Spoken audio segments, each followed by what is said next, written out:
Last year, Greenstalk came out with a new design for their insect covers, and as you guys know, I love to grow in these vertical gardens which take up so little space, but I can grow just pounds and pounds of food, and I've just really enjoyed using them over the past 6 years. I just wanted to share with you here my experience using the new design of the insect cover. I grew a couple of different types of gourmet beans in my Greenstalk last year, and I used the insect cover to protect them from the Mexican bean beetle, which I have a problem with every single year.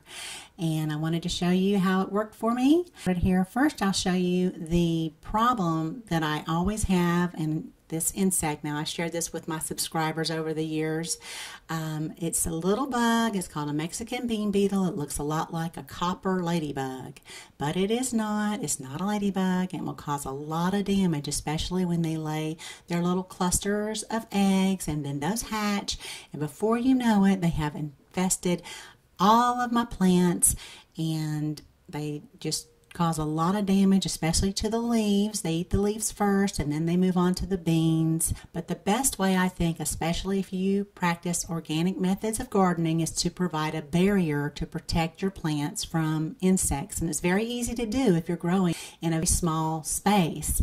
Larger spaces are kind of hard to use barriers on, but when you have something that's only taking up about 2 to 3 square feet, this little insect cover works great.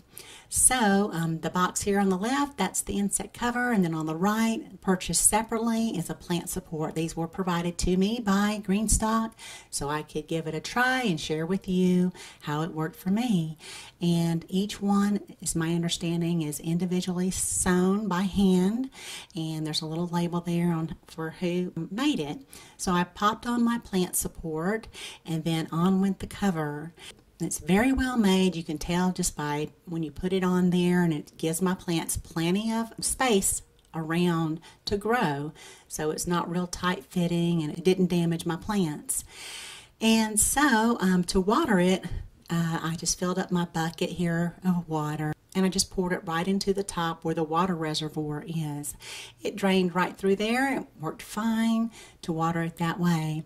I did put my cover on right after I planted my seeds, just in case they started to come up. I didn't want to attract the Mexican bean beetles or anything like that, so I made sure to keep them covered. And just a couple of months later, it was time for harvest.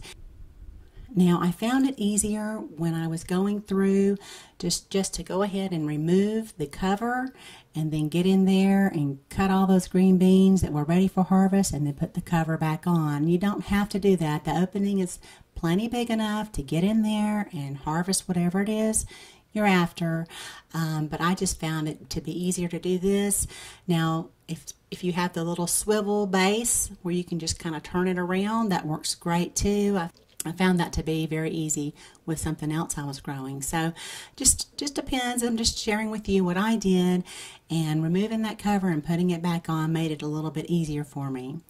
So, but you want to do that before any insects can get back on your plants.